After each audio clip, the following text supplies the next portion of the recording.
Bonjour à tous et bienvenue si vous nous rejoignez sur France 24. Bienvenue dans cette édition. Il y a ce matin comme une atmosphère de fin de règne au 10 Downing Street.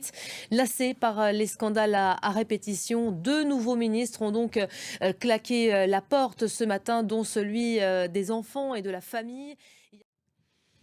Et voilà, évidemment, des démissions qui suscitent un nombre de réactions, notamment dans la presse britannique.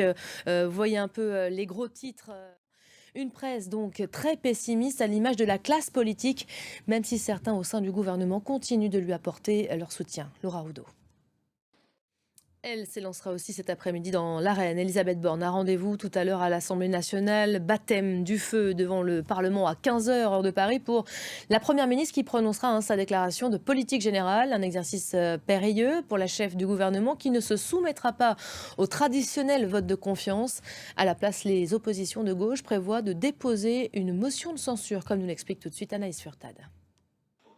Voilà, discours de politique générale que vous pourrez suivre évidemment en direct sur nos antennes à partir de 15h heure de Paris. Le gouvernement qui ne prévoit pas de légiférer sur la situation sanitaire, en tout cas pas pour le moment. À la place, le nouveau ministre de la Santé, François Braun, appelle les Français à retrouver, je le cite, les bons réflexes. L'épidémie de Covid est en train de vivre un nouveau rebond. Les contaminations ont dépassé hier les 206 000 cas. Explication.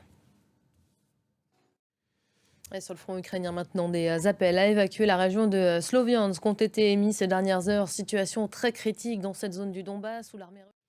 Bref, on vous donne des nouvelles de Carlos Santana, le célèbre chanteur guitariste, s'est effondré sur scène alors qu'il donnait un concert à Détroit, admis aux urgences. Il a été pris en charge dans un hôpital du Michigan. Il va bien, selon ses proches. L'un de ses représentants évoque un coup de chaleur et une déshydratation. Les dinos font la cote, encore un squelette complet de dinosaure qui va s'arracher prochainement aux enchères de la maison Sotheby's à New York. Le spécimen, celui d'un Gorgosaurus en remarquable état, est estimé à plus de 5 millions d'euros. La vente s'annonce d'ores et déjà exceptionnelle. Amine Babaïssa. Voilà, fin de ce journal. Merci à vous de l'avoir suivi. Restez avec nous. D'autres infos à suivre tout de suite sur nos antennes. L'information qui se poursuit également sur notre site internet www.france24.com. À tout à l'heure.